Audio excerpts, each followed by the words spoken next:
Hai adik-adik, kembali lagi dengan Kak Rina di online class 101. Kali ini kita akan belajar kelas 3 tema 4, subtema 3, kewajiban dan hakku dalam bertetangga. Di pembelajaran 2 ini kita akan belajar bahasa Indonesia, PPKN dan juga PJOK di halaman 104 sampai dengan 109. Nah, adik-adik, untuk melihat video Karina dalam, nanti bisa diubah kualitasnya ya kalau misalnya, gambarnya buram. Nah, jadi pilih yang kualitas paling tinggi di sini ya, supaya gambarnya kualitasnya bagus seperti di video Karina nih, karena semuanya sama ya. Nah, kalau mau lihat video lain, adik-adik bisa klik di kanan atas seperti ini, nanti akan ada rekomendasi playlist dari, eee, playlist dan pembelajaran lain, tapi sesuai judul ini.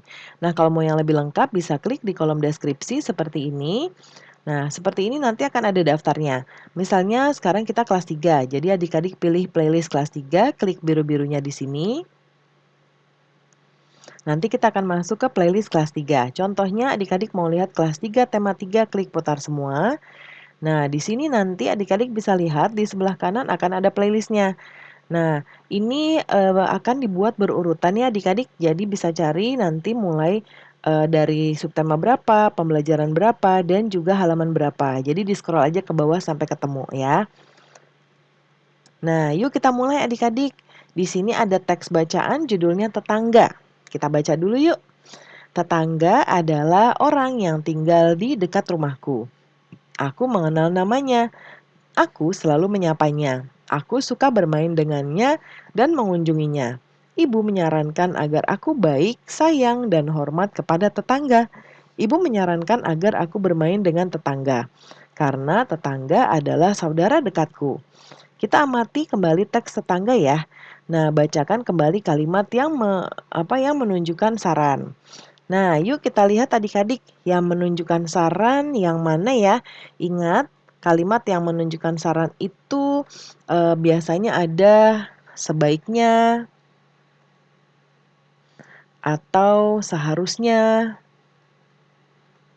atau kalimat-kalimat yang memberikan anjuran atau saran ya. Yuk kita lihat yuk. Aku suka bermain, ini bukan ibu menyarankan. Nah, ini dia. Ibu menyarankan agar aku baik, sayang, dan hormat kepada tetangga. Ini juga ya, ibu menyarankan agar aku bermain dengan tetangga. Jadi ada dua ya adik-adik ya, yang ini sama yang ini ya. Yuk kita lanjut. Lani dan ibunya berkunjung ke rumah tetangga barunya. Ibu Lani ingin menyambut kehadiran mereka nih adik-adik. Nih, Ibu Lani sudah mengunjungi tetangga barunya ya. Apa yang sebaiknya dilakukan oleh tetangga baru Lani? Nah, kita beri beberapa saran ya, tuliskan di tempat yang sudah tersedia. Contoh dari Karina adalah seharusnya tetangga baru itu bergantian mengunjungi rumah Ibu Lani. Ya, kemudian sebagai tetangga baru, ia harus memperkenalkan diri kepada warga lain. Ini contoh yang Karina buat, nanti adik-adik bisa juga mencontohkan yang lain ya. Kemudian berikutnya, tetangga Lani sangat senang dikunjungi Lani dan keluarganya. Mereka merasa wajib menghargai tamunya. Mereka ingin menjamu tamu dengan baik. Di rumah mereka ada beberapa jenis makanan nih adik-adik. Kita coba lihat ya. Ini ada makan yang disuguhkan oleh tetangga baru Lani. Ada roti tawar, kemudian juga ada gorengan, kemudian ada manggis dan juga kerupuk. Nah, makanan apa nih yang sebaiknya Lani pilih? Coba adik-adik berikan saran ya. Jelaskan juga alasannya secara lisan. Nah, Kak Rina buat contohnya, sebaiknya Lani memilih roti tawar atau manggis ya. Roti tawar itu Kak Rina pilih karena mengandung karbohidrat yang bisa menambah tetangga. Sementara itu manggis mengandung vitamin C ya dan rasanya juga segar ya. Nah, berikutnya tahukah adik-adik manfaat memilih makanan untuk kesehatan tubuhmu? Nah, anak-anak memerlukan makanan yang bergizi untuk pertumbuhan ya. Makanan bergizi membuat anak memiliki tubuh yang sehat. Makanan bergizi mengandung karbohidrat, protein, dan juga vitamin. Nah, makanan yang mengandung karbohidrat misalnya nasi, roti, dan kentang ya adik-adik.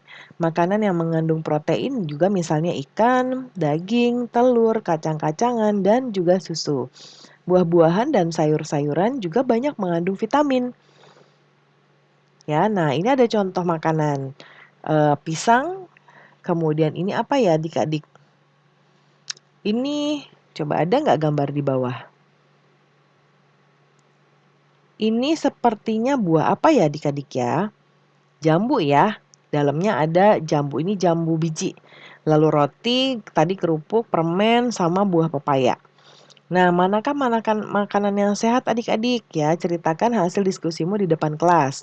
Nah, tadi kalau dari gambar itu makanan yang sehat adalah pisang, jambu ya karena jambu itu buah, roti tawar sama pepaya. Nah, pisang mengandung vitamin C serta kalori. Lalu makan buah pisang secara rutin dapat membantu menyehatkan tulang. Ya, pisang juga dapat mengenyangkan. Kalau jambu, jambu itu mengandung vitamin C yang diperlukan tubuh ya. Bahkan vitamin C dalam jambu biji 2 kali lipat lebih banyak dari yang ada di buah jeruk. Nah, rutin memakan jambu bisa membantu melancarkan pergerakan usus dan juga mencegah sembelit. Lalu roti tawar mengandung karbohidrat yang bisa menambah energi pada saat kita beraktivitas. Nah, kemudian serat pada roti tawar juga bisa membuat sistem pencernaan bisa menjadi lebih sehat. Kemudian buah pepaya kaya vitamin C yang dibutuhkan untuk memperbaiki kulit, tulang, dan juga gigi. Ya, kemudian apakah kamu belum ya, kita ke kiri dulu ya. Nah, Lani dan kawan-kawannya bermain congklak di rumah tetangganya nih congklak. Adik-adik pernah main nggak? Ini seru loh adik-adik. Ya, mereka bermain di depan rumah. Nah, tahukah adik-adik kewajiban yang harus kamu lakukan berkaitan dengan bermain? Nah, apa yang harus kamu lakukan berkaitan dengan bermain? Apa saja kak itu? Nah, sekarang kita lihat di sini ada eh, tabel ya. Nah, kita akan menandai W ya jika itu adalah kewajiban, H jika itu adalah hak. Ya, ini ada 10 pernyataan.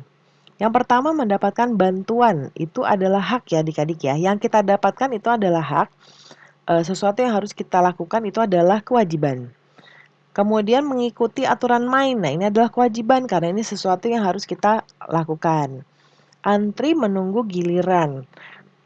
Ini mengantri ya, berarti ini adalah sesuatu yang perlu kita lakukan. Jadi ini W, kewajiban. Mendapat berarti ini hak ya. Mendapat kesempatan bermain, H. Merapikan alat main ini kewajiban. Lalu berbicara perlahan ini adalah hmm, kewajiban ya adik-adik ya. Karena ini sesuatu yang perlu kita lakukan. Berbagi juga merupakan kewajiban, diperlakukan adil ini sesuatu yang kita dapatkan nih, jadinya ini hak. Menerima kekalahan ini kewajiban, menghargai teman juga kewajiban, ya. Kita lanjut yuk.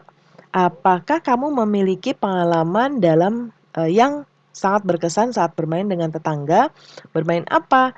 Adakah peralatan yang digunakan? Bagaimana cara memainkannya? Dan apakah permainan itu menyenangkan?